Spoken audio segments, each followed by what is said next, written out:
Дали сте обед? Аз ще го записвате. Ще го запиша, да.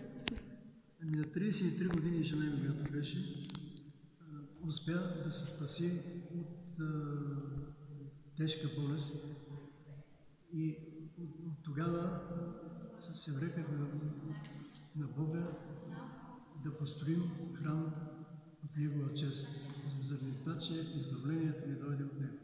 И от тогава нататък всичко, което сме работили, сме го вложили в църквата.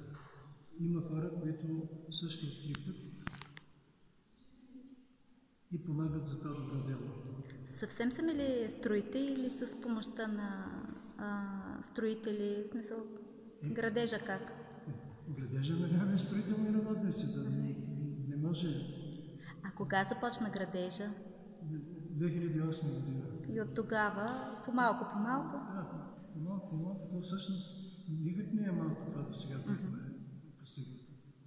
Добре, кога се очаква долу-горе да бъде завършена? Тя трябва да бъде изписана всъщност. Трябва да се изографиса иконостас, трябва да се направи подъл покритие на църквата. Има още много неща да се правят и то са свързани повечето с изкуство. А защо точно тук? Тук купихме местото, защото се оказа много благодатно место, което е свързано с излъчване на положителна енергия.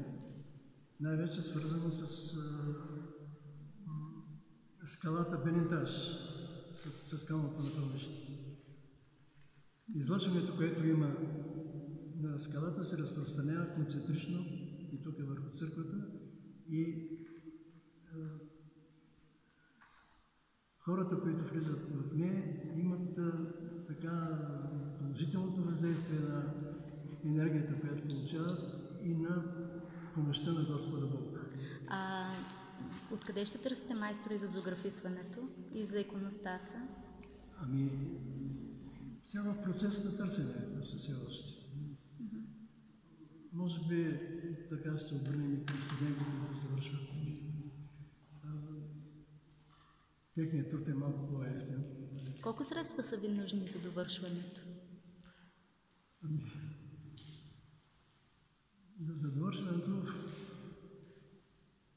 не знам, поне 150-200 хиляди лева. То са само подъл покритие, ако сметите 200 квадрата по някъде. Има ли, осветена ли е църквата? Да, осветена е на 5 август 2015 година. Добре, има горе камбани. Камбана още не, защото още няма постоянен пазач на църквата и камбаната ще бъде привлекателна за крадците. Ясно. А кой служи тук? Идват ли да служат свещеници все още? Или? Отец Любчо, който освети църквата, идва, когато го поканим, но още не е така постоянно.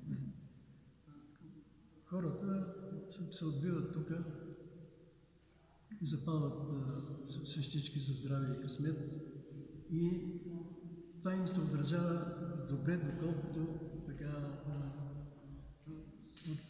от тия хора, които идват повторно в църквата, се отзовават много положително за въздействието, което получават. Как се казвате вие? Никола Томов. Никола Томов, а съпругата ви? Венета. А защо решихте Светия кръст да я кръстите? Моля? Защо Светия кръст? Светия кръст, това е кръста, който е разпънат Исус Христос на Голгота. Така че това е нещо знаменателно.